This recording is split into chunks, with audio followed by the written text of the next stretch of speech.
evaluate the integral of dx over e to the x plus e to the negative x from 0 to 1. So I will remove first the negative exponent under the base e here, because I can rewrite this e to the negative x here as 1 over e to the x. So to simplify this complex fraction, I will multiply both numerator and denominator by e to the x. So dx times e to the x, that's just e to the x dx over, so you distribute this e to the x here in the denominator, e to the x times e to the x, that's e to the x plus x, or 2x, plus 1 over e to the x times e to the x, so you just cancel out the e to the x, therefore it's equal to 1. Then evaluated from 0 to 1, now we can rewrite this e to the x as e to the x quantity squared plus 1, because used by power to power law, they are just equal, because you will multiply 2 times x applying power to power law of exponent, which is equal to e to the 2x. I did this because I will apply substitution.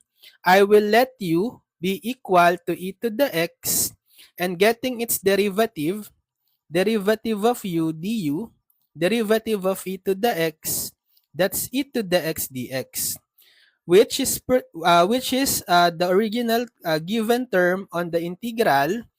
We have e to the x dx on the numerator. We produce from the derivative of the substitution, u is equal e to the x. And then we also get the new limit, lower and upper limit in terms of u. So if the original lower limit is 0, if x is 0, you find the new lower limit in terms of u, you substitute here, u is equal to e raised to x, which is 0. So you will have u equal to e raised to 0 or 1. Next, for the upper limit, if x is equal to 1, you will have u is equal to e raised to x, which is 1. So u is equal to e. Okay?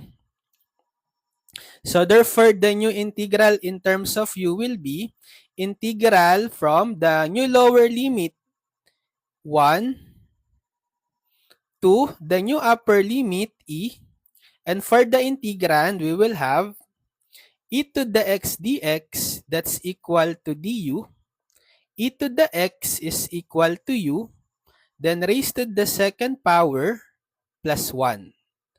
So how do we evaluate the integral of du over u squared plus 1? So this is already a standard integral formula yielding to arctangent, right?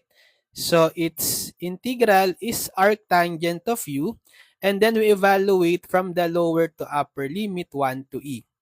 So let's substitute first the upper limit to u.